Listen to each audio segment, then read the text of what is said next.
Semenjak Patrick Kluivert mengambil alih kursi kepelatihan timnas, pendekatan terhadap pemilihan pemain mulai berubah. Dalam pernyataan terbarunya, Kluivert menegaskan bahwa dirinya akan memprioritaskan pemain yang tampil konsisten di level klub dan memiliki waktu bermain yang cukup.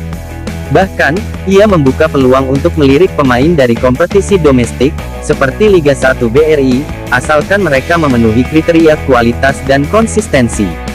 Jika hal ini terjadi, akan menjadi peluang besar bagi pemain lokal Indonesia, seperti Sananta, Egy, Malik Rizaldi bahkan Sadil Ramdhani, soalnya mereka sedang dalam performa baik di klub masing-masing. Namun akan jadi petaka bagi beberapa pemain abroad, seperti Rafael Struijk, Nathan Joaon, Justin Hapner, Sen Patinama. Dikarenakan mereka memiliki data menit bermain yang kurang di klub masing-masing, mereka kesulitan menembus starting 11. Patrick Kluivert saat ini tengah gesit mengumpulkan pemain keturunan demi menjadi amunisi baru di timnas Indonesia.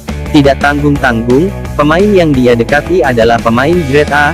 Sekurangnya sudah 8 nama yang menjadi target Kluivert, sebagaimana dikabarkan oleh media Belanda. Jika ada 8 pemain Belanda yang siap dinaturalisasi, dan mereka pemain bagus semuanya. Jika pemain grade A datang menjadi skuad timnas Indonesia, apakah peluang pemain lokal masih bisa bersaing sebagai bagian timnas Indonesia? Kemungkinan mereka akan tersisih, kalaupun ada hanya sekedar sebuah keharusan saja, nyempil di bangku cadangan. Kemungkinan hanya Rizky Ridho dan Marcelino yang masih mendapat tempat di timnas. Lalu pemain abroad era STY apa masih dibawa oleh Kluivert? Pasti masih dibutuhkan, bagaimanapun mereka penting, sebagai pelapis dari pemain grade A, tapi mereka hanya akan duduk di bench cadangan. Tidak akan seperti era STY yang begitu mempercayai mereka, walau di klubnya mereka tidak memiliki menit bermain. Pergeseran ini akan jadi dinamika baru di timnas, semakin banyak datang pemain baru, semakin banyak yang tersisih, dan para pemain terus harus restart awal demi menjalin chemistry baru, yang lama saja belum bonding, datang yang baru, dengan embel-embel pemain bintang yang akan geser pemain berkualitas di bawahnya.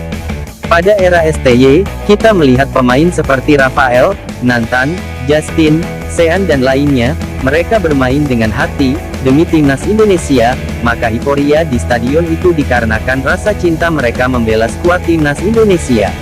Apakah di era Kluivert, dengan pemain baru yang akan dia bawa, apakah mereka datang tanpa embel-embel apapun dan bermain dengan rasa cinta kepada Indonesia? Entahlah, ini hanya sebuah argumen yang tidak penting, abaikan saja, karena kemungkinan yang akan terjadi nanti, tidak seperti narasi ini. Bravo Timnas Indonesia, terima kasih.